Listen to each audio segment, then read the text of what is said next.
ขอนอบน้อมแด่พระผู้มีพระภาคเจ้าพระองค์นั้นซึ่งเป็นผู้ไกลจากกิเลสตรัสรู้ชอบได้โดยตรงเองสวัสดีครับท่านผู้ฟังที่เคารพครับท่านผู้ฟังรับฟังรายการศึกษาธรรมนำสุขมีเสนอแก่ท่านผู้ฟังทุกวันศุกร์ตั้งแต่เวลา 14 นาฬิกาถึง 15 นาฬิกาดำเนินรายการโดยกระผมพันเอกธนัทเดชะมีอาจารย์สรภาเดชะเป็นผู้ร่วมรายการวันนี้ได้นำไตรปิฎกฉบับอรรถกถาเล่มที่ 34 มาศึกษากันในพระสูตรที่ชื่อว่าผู้มีปัญญา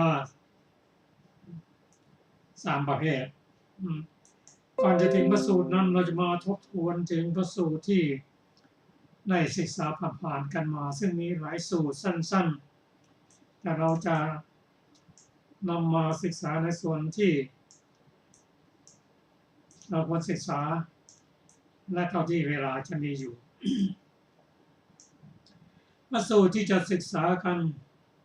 ทบทวนกันพระสูตรสุดแรกก็เสวิตัปปสูตรว่า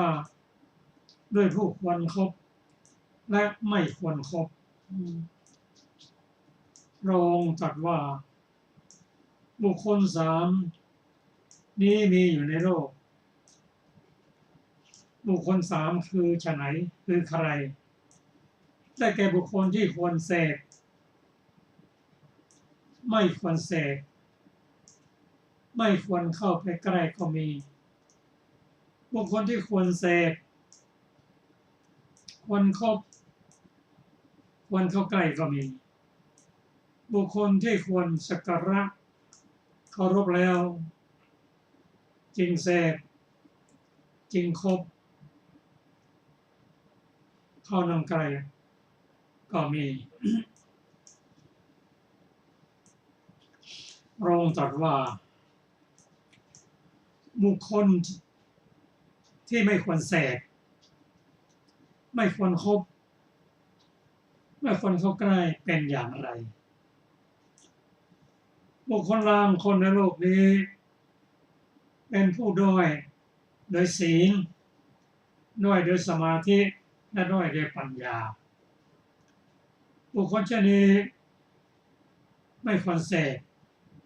ไม่ควรคบไม่ควรเข้าใกล้เว้นแต่จะเอ็นดูเว้นแต่อนุเคราะห์บุคคลที่ควรเสพควรคบควรเข้าใกล้เป็นอย่างไรบุคคลบางคนในโลกนี้เป็นผู้เช่นเดียวกันเพราะผู้เช่นเดียวกันคือเสมอกันกับเราโดยศีลโดยสมาธิและโดยปัญญาบุคคลเช่นนี้คือผู้บุคคลที่เสมอกับเราโดยศีลสมาธิปัญญานี้ควรเสพควรคบควรเข้าใกล้นั่นเพราะเหตุอะไรเพราะเมื่อเราผู้เป็นผู้เสมอกันโดยศีลสมาธิและปัญญาแล้วศีลคาถาการพูดกันเรื่องศีล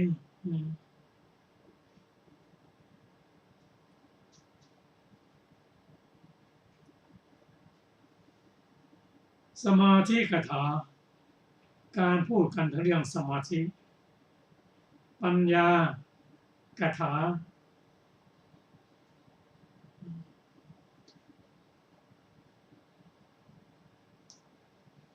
การพูดถึง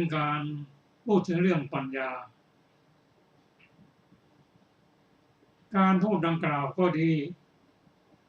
เพราะพูดกับก็เพราะการพูดกันของเรานั้นจักเป็นไปในการพูดกัน ในเรื่องของความพูดกันแล้วจักเป็นความผาสุกด้วยเพราะเหตุนั้นบุคคลชนิดจึงควรเสกวันคบวันนั่งใกล้ส่วนบุคคลวันสักการะเคารพแล้วจึงเสพจึงคบจึงเข้าใกล้เป็นอย่างไรบุคคลบางคนในโลกนี้เป็นผู้ยิ่งในศีลยิ่งโดยสมาธิยิ่งโดยปัญญาบุคคลจะในวันสักการะเคารพและจึงเสพจึงคบจึงเข้าใกล้นั่นเพราะเหตุอะไรเพราะเราจะได้ทำกองศีลกองสมาธิและกองปัญญาที่ยังไม่บริบูรณ์ให้บริบูรณ์บ้างจะได้ประคับประคองกองศีลกองสมาธิกองปัญญาที่บริบูรณ์แล้วด้วยความฉลาดได้ทำนั้นบ้างเพราะเหตุนั้นบุคคลชนิดจึงควรสักการะเคารพและจึงเสพจึงคบจึงเข้าใกล้ท่านผู้ฟังที่เคารพครับพระสูตรที่พระองค์ทรงตรัสไว้กับบุคคล3 จำพวกนั้นมีหลายพระสูตรด้วยกันทั้งนี้เพื่อที่พระองค์ทั้งนี้เพื่อจะได้รู้ว่าสิ่งบุคคลใดควรคบไม่ควรคบวันบูชาไม่ควรบูชานั่นเพราะอะไรเพราะเรื่องนี้บุคคลผู้มีศีลสมาธิปัญญาเป็นกัลยาณมิตรซึ่งพระองค์ตรัสกับท่านพระอานนท์ว่าอานนท์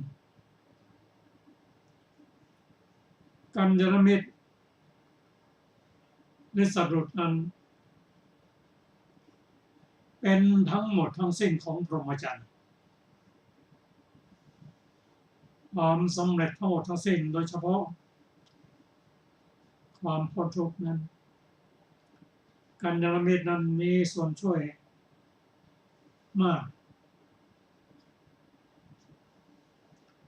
นี่เราจะมาพิจารณาว่าบุคคลที่ สมบูรณ์ด้วยอธิศีลอธิจิตอธิปัญญาเป็น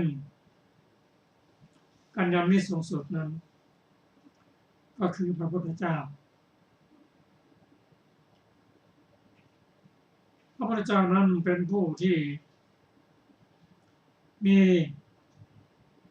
พระมหากรุณาธิคุณมี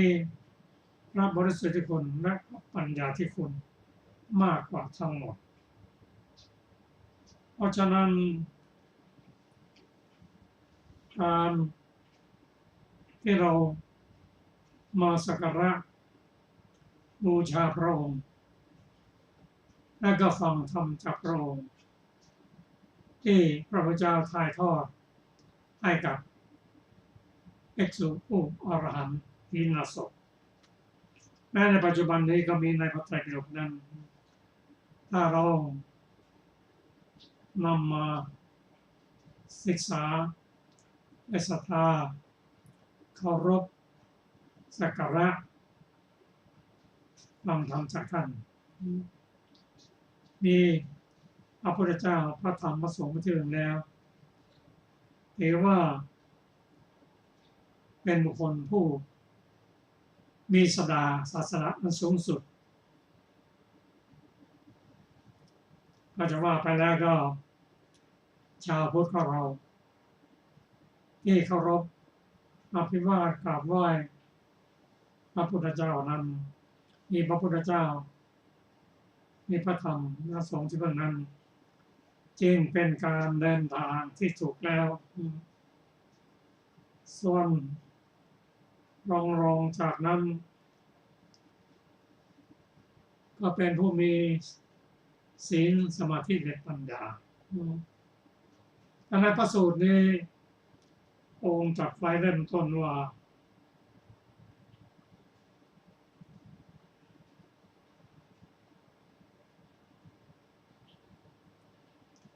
บุคคลบางคนในโลกนี้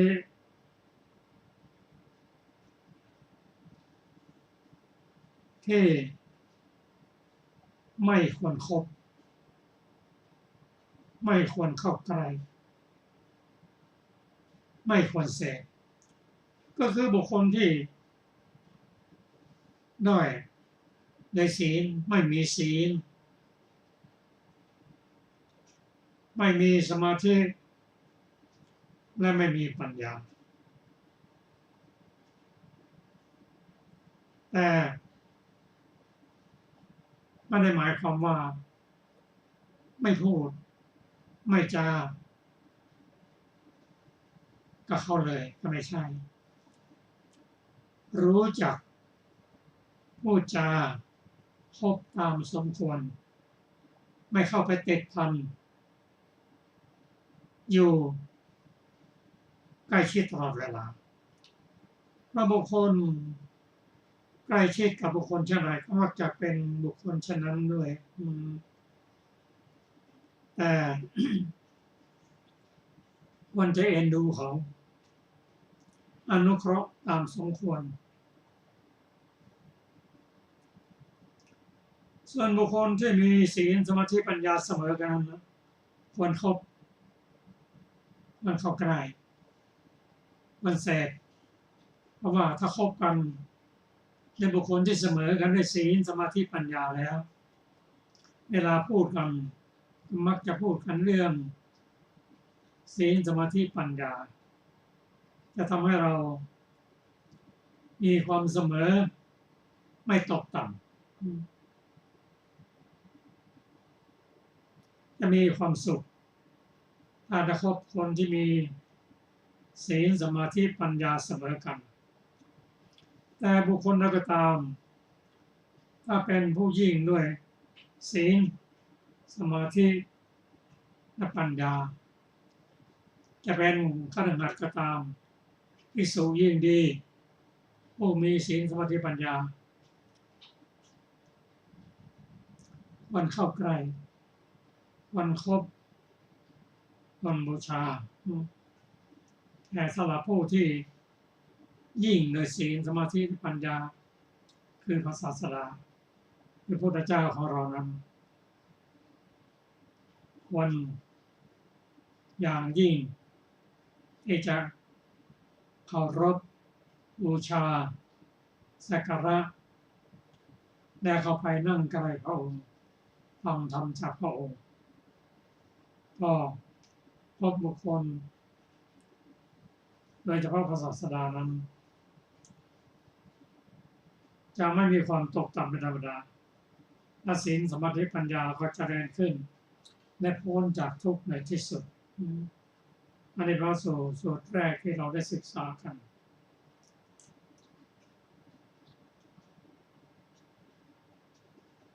สูตรต่อไปนั้น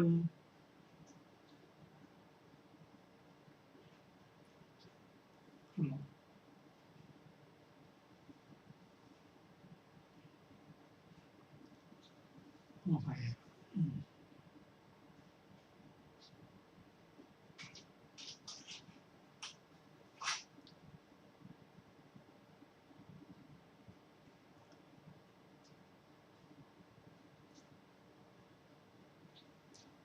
สูตรต่อไปนั้นว่าด้วยผู้พูดสามจำพวกคนที่พูดกันมีอยู่สามจำพวกด้วยกันคือบุคคลที่ชื่อว่าคูดพาณีคือคนปากเหม็นปุพพาณีคือคนพูดหอมและมัทุพาณีคือคนพูดหวานตรงจัดว่าค พูดพาณีเป็นอย่างไรบุคคลบางคนในโลกนี้เข้าสู่สภาก็ดีเข้าที่สมาคมก็ดีชุมนุมก็ดีในหมู่ข้าราชการหมู่เจ้าก็ดี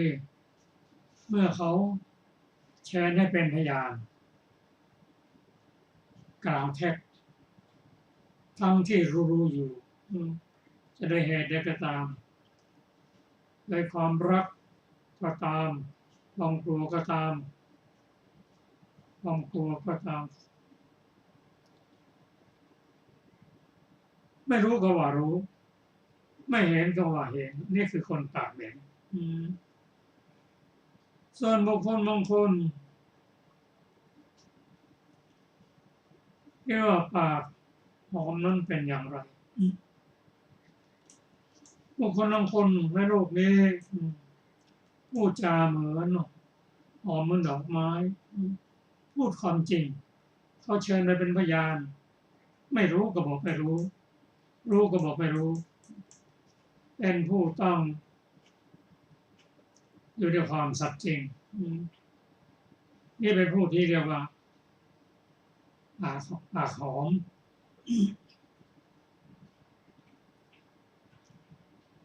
ส่วนบุคคลบางคนนั้น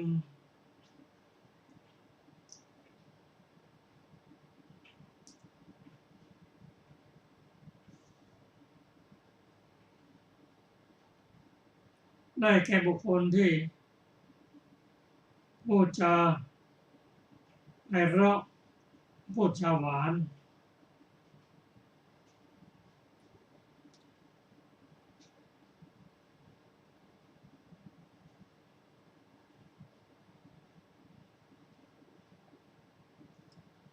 คือพูดแล้วพูดมาจากใจย่อมไม่กระทบกระเทือนกระทั่งไปสู่บุคคลอื่นพระบริบูรณ์ซึ่งคุณคือหนึ่งวาจาชื่อว่าโปรีก็หมายความว่าละเอียด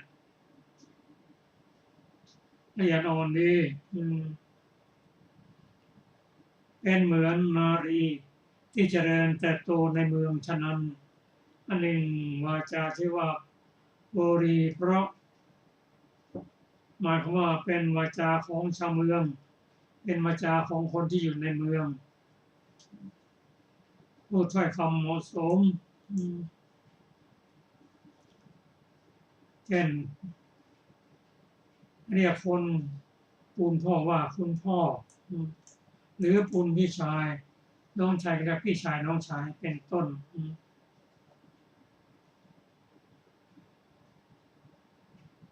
เป็นวาจาที่ไม่มีโทษ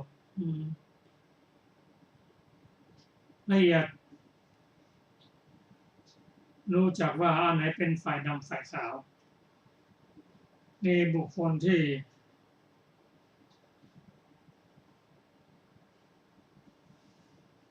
มีวาจาต่อไปเป็นพระสูตรที่ชื่อว่าอันทะสูตรอันทะนี่แปลว่าบอดตาบอดว่าด้วยบุคคลตาบอดตาเดียวและบุคคลสองตาพระองค์ตรัสว่าบุคคลสามมีอยู่ในโลก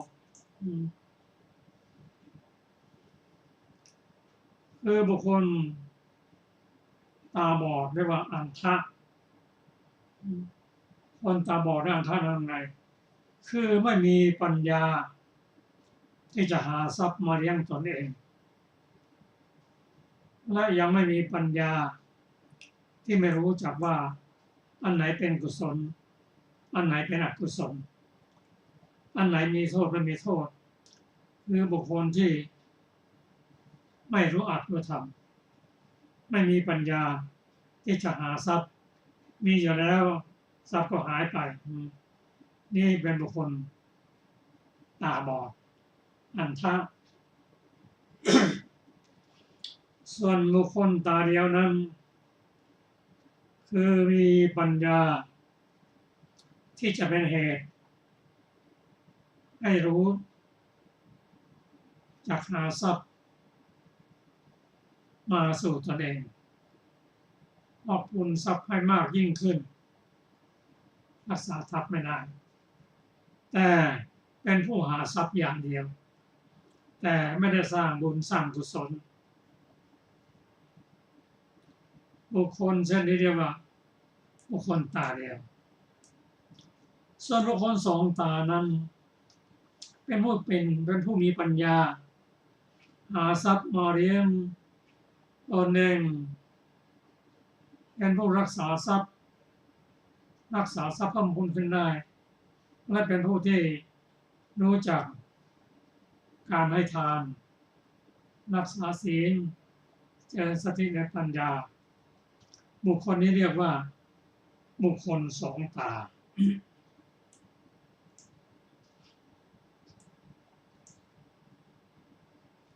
พระองค์ตรัสว่า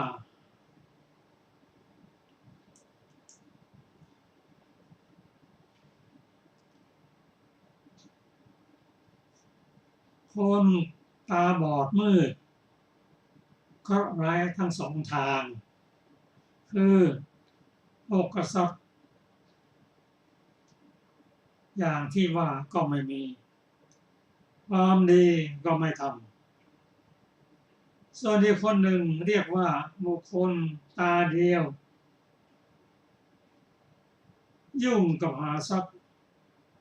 ไม่เกี่ยวในเรื่องของธรรมเป็นบุคคลธรรมแสวง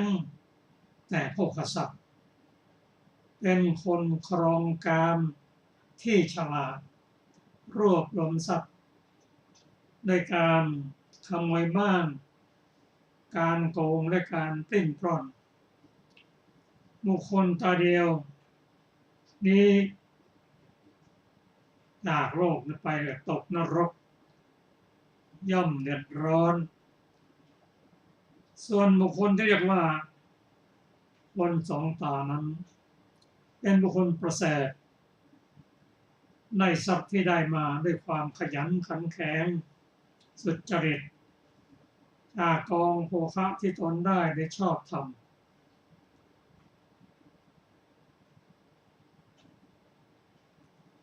เป็นผู้มี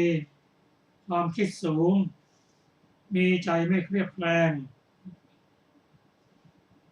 ตั้งมั่นอยู่ในศีลสมาธิและปัญญาจะเข้าถึงฐานะอันเจริญซึ่งเป็นฐานะที่ถึงแล้วจะไม่เศร้าใจ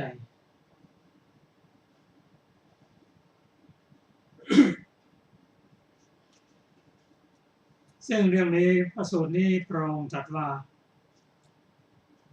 ไม่คนคบบุคคลบอดแม้บุคคลตาเดียวก็ไม่ควรคบแต่บุคคลสองตาเท่านั้นพระองค์ทรงตรัสให้เลือกคบบุคคล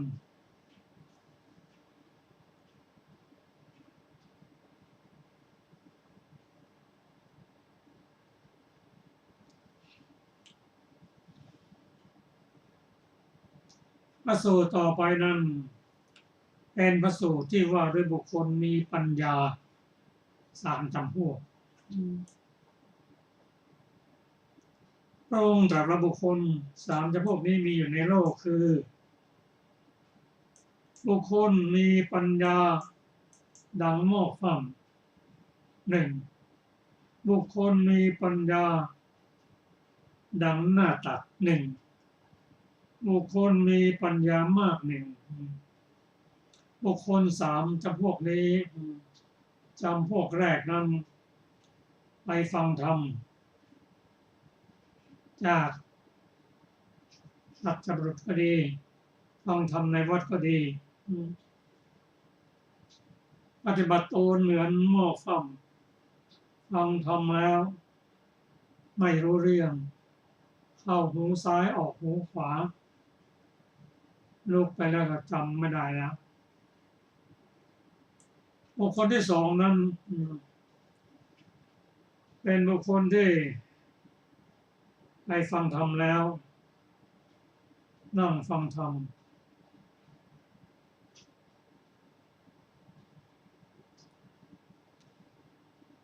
ฟังธรรมมันไพเราะ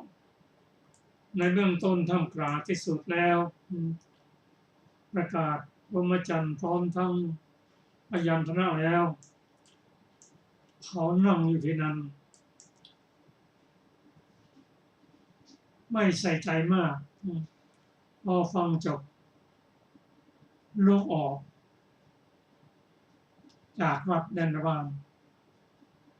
หายหมดเหมือนบุคคลวางของบนที่ตักลูกคือกระตกหมดเลยส่วนบุคคลที่สามนั้น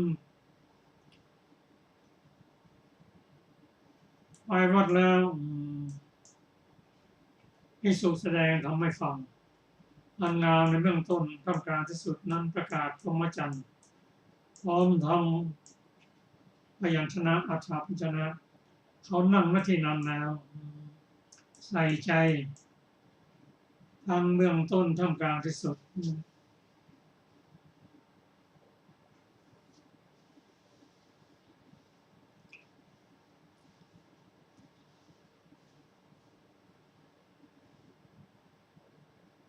ในที่สุดแห่งธรรมนั้น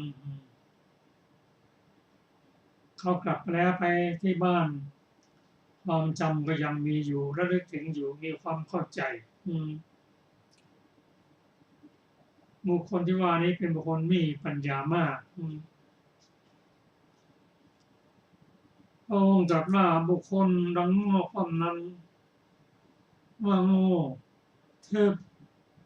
ถ้าหากไปฟังธรรมในสำนักภิกษุทั้งหลายเนืองก็ไม่อาจเรียนเอาธรรมะนั้นได้เพราะปัญญาของเขาไม่มีเป็นผู้ด้อยปัญญา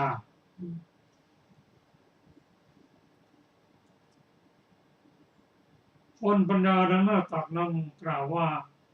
ก็ดีกว่าคนปัญญาด้อยดีกว่าโง่ฟังนั้น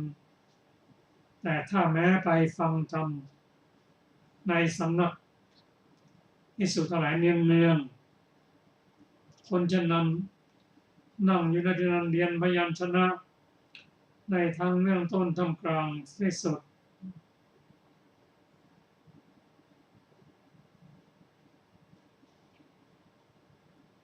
แม้ลุกไปแล้ว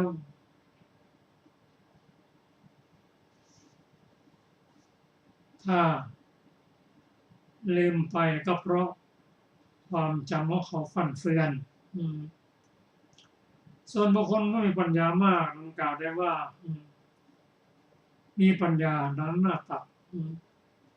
ถ้าไปฟังธรรมะก็เรียนพยัญชนะทั้งเรื่องต้นท่ามกลางที่สุดแล้วก็จำไม่ได้เป็นคนมีความคิดประเสริฐมีใจไม่กับแกรง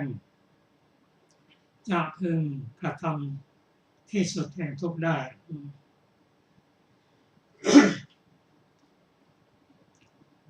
รายละเอียดนั้นก็ขอเชิญอาจารย์สรภา สวัสดีค่ะท่านผู้ฟังที่เคารพทุกท่านต่อไปเป็นอรรถกถาของอวกุฏชิตสูตร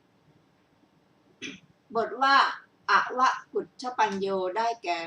มีปัญญาเหมือนกับหม้อคว่ำปากลงบทว่าอุจฉังคะปัญโยได้แก่มีปัญญาเหมือนกับหน้าตักบทว่า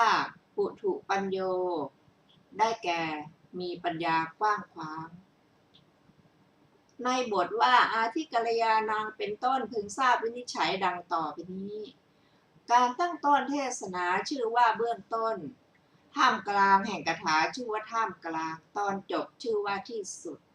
ภิกษุเหล่านั้นเมื่อกล่าวธรรมแก่บุคคลนั้นอย่างนี้ชื่อว่ากล่าวธรรมให้งามคือให้เจริญได้แก่ไม่มีโทษเลยทั้งในวาระเริ่มต้นทั้งในวาระท่ามกลางทั้งในวาระที่สุด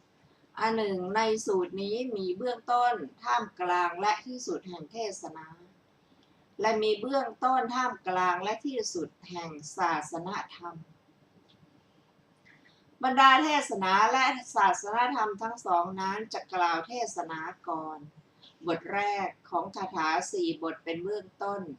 บททั้งสองเป็นท่ามกลางและบทสุดท้ายเป็นที่สุด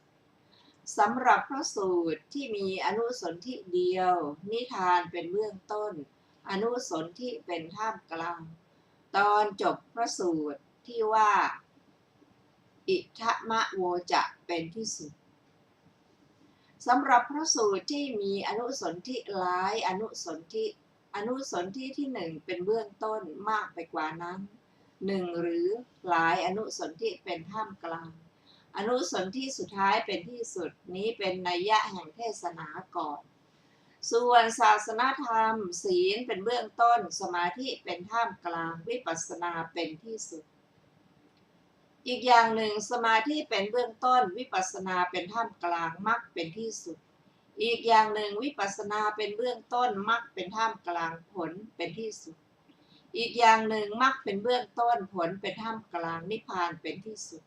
อีกอย่างหนึ่งเมื่อทำให้เป็นคู่กันศีลกับสมาธิเป็นเบื้องต้นวิปัสสนากับมรรคเป็นท่ามกลางผลกับนิพพานเป็นที่สุดบทว่าสาตถังความว่าภิกษุทั้งหลายแสดงธรรมให้มีประโยชน์บทว่าสัพพยัญชนะความว่าแสดงธรรมให้อักษรบริบูรณ์บทว่าเกวละปริปุณังความว่าแสดงธรรมให้บริบูรณ์ทั้งหมดคือไม่ขาดบทว่าปริสุทธังความว่าแสดงธรรมให้บริสุทธิ์คือไม่ให้ยุ่งเหยิงไม่มีเงื่อนงำบทว่าพรหมจริยังปกาเสนติความว่าและเมื่อแสดงอย่างนั้นชื่อว่าประกาศอริยมรรคมีองค์8ซึ่งสงเคราะห์ด้วยไตรสิกขาอันเป็นจริยาที่ประเสริฐที่สุดบทว่าเนวาทิงมณสิกโรติความว่าเริ่มต้นเทศก็ไม่ใส่ใจบทว่าคุมโภแปลว่าหม้อบทว่านิกุจโชคือวางคว่ำปากลงในบทว่าเอวเมวะโขนี้พึงทราบวินิจฉัยดังต่อไปนี้บุคคลผู้มีปัญญาต่ำพึงเห็นเหมือนหม้อคว่ำปากลงเวลาที่ได้ฟังพระธรรมเทศนาพึงเห็นเหมือนเวลาที่เทน้ำบนก้นหม้อเวลาที่บุคคลนั่งอยู่บนอาสนะนั้นยังไม่สามารถเรียนเอาได้พึงเห็นเหมือนเวลาที่น้ำไหลออกไปหมดเวลาที่บุคคลผู้นั้นลุกขึ้นแล้วจำไม่ได้พึงเห็นเหมือนเวลาที่น้ำไม่ขังอยู่บนก้นหม้อบทว่าอากินนานิแปลว่าที่เก็บไว้บทว่าสติสัมโมสายะปกิริยะความว่าของควรเคี้ยวนั้นพึงตกเกลื่อนไปเพราะความเป็นผู้เผลอตัวในบทว่าเอวเมวะโขนี้พึงทราบวินิจฉัยดังต่อไปนี้บุคคลผู้มีปัญญาดังตักพึงเห็นเหมือนตักพระพุทธพจน์มีประการต่างๆพึงเห็นเหมือนของกินชนิดต่างๆเวลาที่บุคคลนั่งเรียนอยู่บนอาสนะนั้นพึงเห็นเหมือนเวลาที่บุคคลนั่งเคี้ยวของเคี้ยวชนิดต่างๆที่อยู่บนตักเวลาที่บุคคลลุกจากอาสนะนั้นมาแล้วจำไม่ได้พึงเห็นเหมือนเวลาที่บุคคลลุกขึ้นทำของหกเรี่ยราดเพราะเผลอตัวบทว่าอุกุโชได้แก่หม้อวางหงายปากขึ้นบทว่าสันถาติคือน้ำย่อมขังอยู่ ในบทว่าเอวเมวะโคนี้พึงทราบวินิจฉัยดังต่อไปนี้บุคคลผู้มีปัญญามากพึงเห็นเหมือนหม้อที่วางหงายปากขึ้นเวลาที่ได้ฟังเทศนาพึงเห็นเหมือนเวลาที่เทน้ำลงเวลาที่บุคคลนั่งเรียนอยู่บนอาสนะนั้นพึงเห็นเหมือนเวลาที่น้ำขังอยู่เวลาที่บุคคลลุกขึ้นเดินไปยังจำได้พึงเห็นเหมือนเวลาที่น้ำไม่ไหลออกไปบทว่าทูเมโทได้แก่ไม่มีปัญญาบทว่าอาวิจักขโนได้แก่ขาดปัญญาเครื่องจัดการ บทว่าคันตาได้แก่มีการไปเป็นปกติบทว่าไสยโยเอเตนะวุจติความว่าบุคคลผู้มีปัญญาดังตักพระพุทธเจ้าตรัสว่ายอดเยี่ยมกว่าบุคคลนั้นคือคนปัญญาดังหม้อคว่ำ บทว่าธรรมานุธรรมปฏิปันโนความว่าปฏิบัติธรรมสมควรแก่โลกุตระธรรม9คือปฏิบัติข้อปฏิบัติเบื้องต้นพร้อมทั้งศีลบทว่าทุกขสะได้แก่วัตตทุกข์บทว่าอันตกโรสยาความว่าบุคคลพึงเป็นผู้ทำที่สุดคือพึงเป็นผู้ทำให้ขาดตอนได้แก่พึงเป็นผู้ทำให้สุดทางทุกข์ก็จบอรรถกถาของอวคุชิตสูตรที่10และจบปุคละวรรควรรณนาที่3ในพระสูตรในปุคละวรรคที่เราได้ศึกษากันมาทั้ง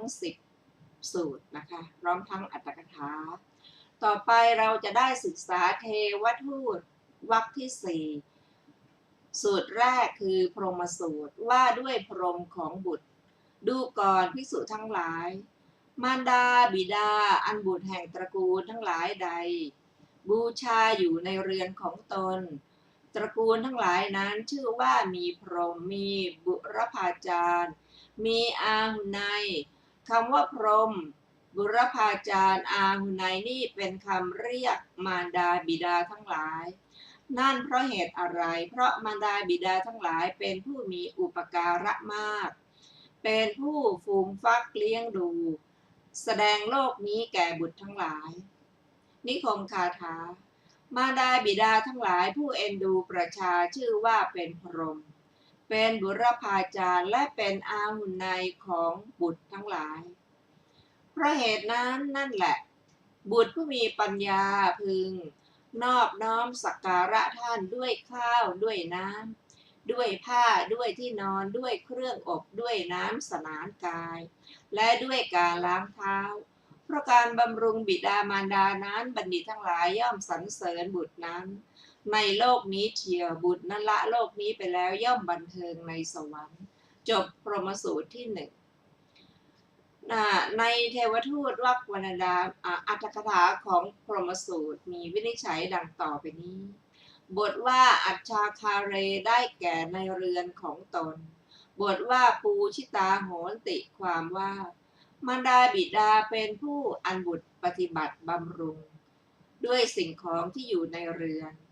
พระผู้มีพระภาคเจ้าครั้นทรงประกาศตระกูลที่บูชามารดาบิดาว่าเป็นตระกูลมีพรหมประจำบ้านโดยมีมารดาบิดาเป็นพรหมอย่างนี้แล้วบัดนี้เมื่อจะทรงแสดงถึงข้อที่มารดาบิดาเหล่านั้นเป็นบุรพาจารย์เป็นต้นจึงตรัสคำมีอาทิว่าสัพพุพาจริยกานิคือมีบุรพาจารย์ดังนี้บรรดาบทเหล่านั้นบทว่าพรหมมาเป็นต้นพระผู้มีพระภาคเจ้าตรัสไว้เพื่อให้สำเร็จความเป็นพรหมเป็นต้นแก่ตระกูลเหล่านั้นบทว่าพหุการาได้แก่มีอุปการะมากแก่บุตรทั้งหลายบทว่าอาปาทกาได้แก่ถนอมชีวิตไว้อธิบายว่ามารดาบิดาถนอมชีวิตบุตรคือเลี้ยงดูประคบประงมได้แก่ให้เป็นไปโดยต่อเนื่องกันบทว่าโปสกาความว่าเลี้ยงดูให้มือเท้าเติบโตให้ดื่มเลือดในอกบทว่าอิมัสสะโลกัสสะทัสเสตาโรความว่าเพราะชื่อว่าการที่บุตรทั้งหลายได้เห็นอิทธารมและอนิธารมในโลกนี้เกิดมีขึ้นเพราะได้อาศัยมารดาบิดาเพราะฉะนั้นมารดาบิดาจึงชื่อว่าเป็นผู้แสดงโลกนี้คำว่าพรหมในบทคาถาว่าพรหมาติมาตาปิตโรนี้เป็นชื่อของท่านผู้ประเสริฐสุดพระพรหมจะไม่ละภาวนาสี่อย่างคือเมตตากรุณามุทิตาอุเบกขาฉันใดมารดาบิดาทั้งหลายก็ฉะนั้นเหมือนกันจะไม่ละภาวนาสี่ในบุตรทั้งหลายภาวนาสี่เหล่านั้นพึงทราบตามระยะการดังต่อไปนี้อธิบายว่าในเวลาที่บุตรยังอยู่ในท้อง มารดาบิดาจะเกิดเมตตาจิตอย่างนี้ว่า เมื่อไรหนอเราจะได้เห็นบุตรน้อยปลอดภัย มีอวัยวะน้อยใหญ่ครบบริบูรณ์แต่เมื่อใดบุตรน้อยนั้นยังยาวนอนแบเบาะมีเลือดไรไต่ตอมหรือนอนกระสับกระส่ายส่งเสียงร้องจ้าเมื่อนั้นมารดาบิดาครั้นได้ยินเสียงบุตรนั้นจะเกิดความกรุณาแต่ในเวลาที่บุตรวิ่งเล่นไปมาหรือในเวลาที่บุตรตั้งอยู่ในวัยหนุ่มสาวมารดาบิดามองดูแล้วจะมีจิตอ่อนไหวบันเทิงเริงใจเหมือนกับสำลีและปุยนุ่นที่เขายีตั้ง100 ครั้งหย่อนลงในฟองเนยใสเมื่อนั้นมารดาบิดาจะมีมุทิตาจิตแต่เมื่อใดบุตรเริ่มมีครอบครัวแยกเรือนออกไปเมื่อนั้นมารดาบิดาจะเกิดความวางใจว่าบัดนี้บุตรของเราจะสามารถจะเป็นผู้อยู่ได้ตามลำพังเมื่อเป็นเช่นนั้นเวลานั้นมารดาบิดาจะมีอุเบกขาด้วยเหตุดังกล่าวมานี้พระผู้มีพระภาคเจ้าจึงตรัสว่าโรมาติมาตาปิตโรดังนี้บทว่าปุพาจริยาติอุจเรความว่าแท้จริงมารดาบิดาทั้งหลายจำเดิมแต่บุตรเกิดแล้วย่อมให้บุตรเรียนให้บุตรสำเนียกว่าจงนั่งอย่างนี้จงยืนอย่างนี้จงเดินอย่างนี้จงนอนอย่างนี้จงเคี้ยวอย่างนี้จงกินอย่างนี้คนนี้บุตรควรเรียกพ่อคนนี้ควรเรียกพี่คนนี้ควรเรียกน้องบุตรควรทำอย่างสิ่งนี้ไม่ควรทำสิ่งนี้ควรเข้าไปหาคนชื่อโน้นคนชื่อโน้นไม่ควรเข้าไปหาในเวลาต่อมาอาจารย์เหล่าอื่นจึงให้ศึกษาศิลปะเรื่องช้างศิลปะเรื่องม้าศิลปะเรื่องรถศิลปะเรื่องธนูและการนับด้วยนิ้วมือเป็นต้นอาจารย์เหล่าอื่นให้สรณะอาจารย์อื่นให้ตั้งอยู่ในศีลอาจารย์อื่นให้บรรพชาอาจารย์อื่นให้เรียนพุทธพจน์อาจารย์อื่นให้อุปสมบทอาจารย์อื่นให้บรรลุโสดาปัตติมรรคเป็นต้นดังนั้นอาจารย์เหล่านั้นแม้ทั้งหมดจึงชื่อว่าเป็นปัจฉาจารย์ส่วนบิดามารดาเป็นอาจารย์ก่อนกว่าทุกอาจารย์จึงเป็นบุรพาจารย์ด้วยเหตุนั้นพระผู้มีพระภาคเจ้าจึงตรัสว่าปุพพาจริยาติวุจเรดังนี้บรรดาบทเหล่านั้นบทว่าวุจเรแปลว่าเรียกหรือกล่าวบทว่าอาหุนายาจะปุตตานังความว่าย่อมควรได้รับข้าวน้ำเป็นต้นที่บุตรจัดมาเพื่อบูชาเพื่อต้อนรับคือเป็นผู้เหมาะสมเพื่อจะรับข้าวและน้ำเป็นต้นนั้นเพราะฉะนั้นพระผู้มีพระภาคเจ้าจึงตรัสว่าอาหุนายาจะปุตตานังดังนี้บทว่าปชายะอนุกรรมปกามความว่ามารดาบิดาย่อมฟูมฟักรักษาบุตรของตนแม้โดยการฆ่าชีวิตของสัตว์เหล่าอื่นเพราะฉะนั้นพระผู้มีพระภาคเจ้าจึงตรัสว่าปชายะอนุกรรมปกาดังนี้บทว่านมัสสยะแปลว่าทำความนอบน้อมบทว่าสักการยะความว่าพึงนับถือโดยสักการะบัดนี้เพื่อจะทรงแสดงสักการะนั้นจึงตรัสคำมีอาทิว่าอเนนะดังนี้บรรดาบทเหล่านั้นบทว่าอเนนะได้แก่ข้าวยาคูพัดและของควรเคี้ยวบทว่าปาเนนะได้แก่ปานะทั้ง8อย่างบทว่าวัฏเถนะได้แก่ผ้าสำหรับนุ่งและผ้าสำหรับห่มบทว่าสยะเนนะได้แก่เครื่องรองรับคือเตียงและตังบทว่าอุจฉาทเนนะได้แก่เครื่องลูบไล้หรืออุจจาสำหรับกำจัดกลิ่นเหม็นทำให้มีกลิ่นหอมบทว่านาหาปเนนะความว่าด้วยการให้อาบรดตัวด้วยน้ำอุ่นในหน้าหนาวด้วยน้ำเย็นในหน้าร้อน บทว่าปาทานังโทวเนนะ ความว่าด้วยการให้ล้างเท้าด้วยน้ำอุ่นและน้ำเย็น และด้วยการทาด้วยน้ำมัน บทว่าเปจะคือไปสู่ปรโลก บทว่าสักเคปะโมทติความว่าก่อนอื่นในโลกนี้ มนุษย์ผู้เป็นบัณฑิต เห็นการปรนนิบัติในมารดาบิดาของเขาแล้วก็สรรเสริญเขาในโลกนี้แหละ เพราะมีการปรนนิบัติเป็นเหตุ ก็บุคคลผู้บำรุงมารดาบิดานั้น ไปสู่ปรโลกแล้วสถิตอยู่ในสวรรค์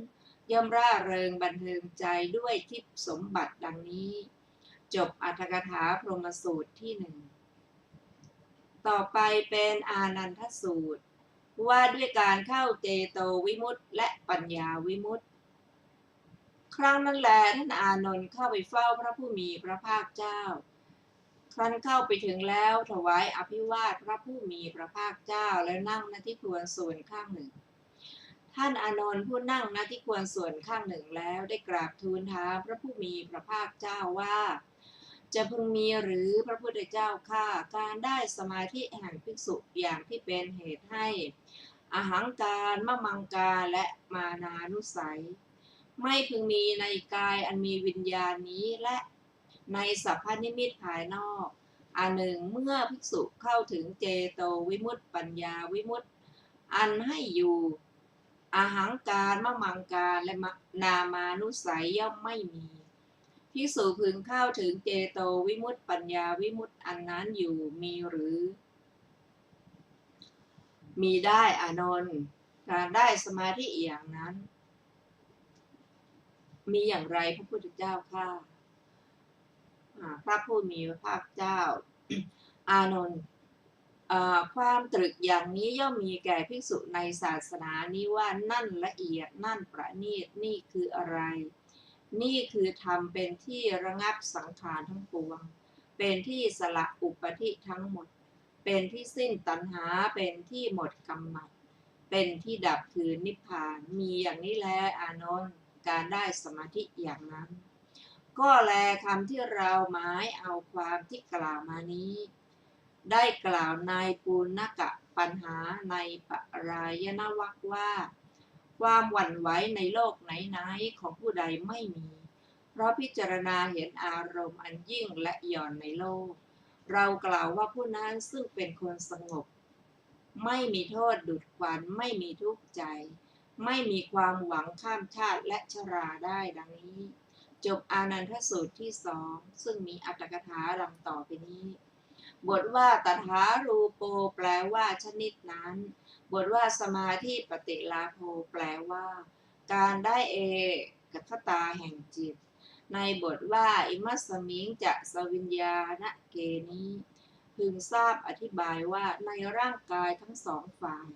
คือทั้งของตนและของคนอื่นที่พระอานนทเหระเจ้ากล่าวไว้ว่าอิมัสสมิงนี้โดยรวมทั้งร่างกายทั้งสองเข้าด้วยกันเพราะมีความหมายว่าเป็นสวิญญาณกะคือมีวิญญาณเหมือนกันบทว่าอหังการมะมังการมานานุสยาได้แก่กิเลสเหล่านี้คือทิฏฐิคืออหังการหนึ่งตัณหาคือมะมังการหนึ่งอนุสัยคือมานะหนึ่งบทว่าน่าสุแปลว่าไม่พึงมีบทว่าพหิทาจะสัพพะนิมิตเตสุได้แก่ในนิมิตทั้งหมดในภายนอกเห็นปานนี้คือรูปนิมิตหนึ่งสัทธนิมิตหนึ่งขันธนิมิตหนึ่งรสนิมิตหนึ่งโผฏฐัพพนิมิตหนึ่งสัทสตาทินิมิตนิมิตว่าเที่ยงเป็นต้นหนึ่งปุคละนิมิตหนึ่งธรรมนิมิตหนึ่งบทว่าเจโตวิมุตติงปัญญาวิมุตติงได้แก่พละสมาธิและพละญาณบทว่าสิยาแปลว่าพึงมีบทว่าอิทานันทภิกขุโนความว่าดูก่อนอานนท์ภิกษุในศาสนานี้หัวข้อต่อไปลักษณะของนิพพานพระผู้มีพระภาคเจ้าเมื่อจะทรงแสดงพระนิพพานจึงตรัสว่าเอตังสันตังเอตังปณีตัง ดังนี้ก็นิพพานชื่อว่าสันตะเพราะกิเลสทั้งหลายสงบนิพพานชื่อว่าสันตะเพราะจิตตุปบาทของผู้แอบอิงสมาบัติ โดยคำนึงว่าพระนิพพานเป็นแดนสงบแล้วนั่งตลอดทั้งวันเป็นไปว่าสงบแล้วนั่นแหละดังนี้บ้างบทว่าปณีตังความว่านิพพานชื่อว่าประณีตเพราะจิตตุปบาทของบุคคลที่นั่งเข้าสมาบัติย่อมเป็นไปว่าประณีตแม้บทว่าสัพพสังขารสมัตโหความว่าเป็นต้นก็เป็นไวยพจน์ของนิพพานนั้นเหมือนกันก็จิตตุปบาทของบุคคลผู้นั่งเข้าสมาธิสมาบัติทั้งวันโดยคำนึงว่าความสงบแห่งสังขารทั้งหมดดังนี้ย่อมเป็นไปว่าระงับสังขารทั้งปวงอันหนึ่งเพราะความไม่มีแห่งตัณหากล่าวคือเครื่องร้อยรัดไว้ในภพสามอันได้นามว่านิพพานจิตตุปบาทของบุคคลผู้นั่งเข้าสมาบัติในนิพพานนั้นย่อมเป็นไปว่านิพพานเพราะเหตุนั้นนิพพานจึงได้นามว่าสัพพสังขารสัมมัตโถเป็นต้นก็ในการพิจารณาคือการคำนึงทั้ง8อย่างนี้ในที่นี้จะคำนึงอย่างเดียวก็ได้2อย่างก็ได้ทั้งหมดก็ได้เหมือนกัน บทว่าสังขายะคือรู้ด้วยญาณบทว่าปโรปรานิตัดบทเป็นปรานิจะโอปรานิจะอธิบายอัตภาพของบุคคลอื่นและอัตภาพของตนเป็นต้นชื่อว่าประคืออัตภาพของบุคคลอื่นและชื่อว่าโอประคืออัตภาพของตนบทว่ายัสสะคือของพระอรหันต์ใดบทว่าอินชิตังคือความหวั่นไหวได้แก่ความกวัดแกว่งคือความดิ้นรน7อย่างเหล่านี้คือความหวั่นไหวเพราะราคะความหวั่นไหวเพราะโทสะความหวั่นไหวเพราะโมหะความหวั่นไหวเพราะมานะความหวั่นไหวเพราะทิฏฐิความหวั่นไหวเพราะกิเลสความหวั่นไหวเพราะทุจริตบทว่านัตถิกุหินจิคือไม่มีในอารมณ์ไหนๆคือแม้ในอารมณ์อย่างหนึ่งบทว่าสันโตได้แก่บุคคลนั้นชื่อว่าสงบเพราะกิเลสที่เป็นข้าศึกสงบบทว่าวิทูโมได้แก่ปราศจากความมีกายทุจริตเป็นต้นบทว่าอานีโคได้แก่ปราศจากเครื่องคับแค้นมีราคะเป็นต้นบทว่านิราโสได้แก่ไม่มีตัณหาบทว่าอาตาริได้แก่ข้ามคือข้ามพ้นคือได้แก่ล่วงเลยบทว่าโสได้แก่พระอรหันตขีณาสพบทว่าชาติชรางนี้แม้พยาธิและมรณะก็พึงทราบว่าทรงหมายเอาแล้วเหมือนกันด้วยศัพท์ว่าชาติชรานั่นเองอรหันตพระสมาบัตินั่นแลพระผู้มีพระภาคเจ้าตรัสไว้แล้วทั้งในพระสูตรทั้งในคาถาด้วยประการดังพรรณนามาชนี้แลจบอรรถกถาอานันทสูตรที่2ท่านผู้ฟังที่เคารพค่ะวันนี้รายการศึกษาธรรมนำสุขก็ได้หมดเวลาลงแล้วขอบพระคุณทุกท่านที่ได้ร่วมศึกษาด้วยกันเราจะมาพบกันใหม่ในวันพรุ่งนี้เวลา 15 นาฬิกาเป็นต้นไปขอมีความสุขสวัสดีเจริญในธรรมยิ่งๆวันนี้สวัสดีค่ะ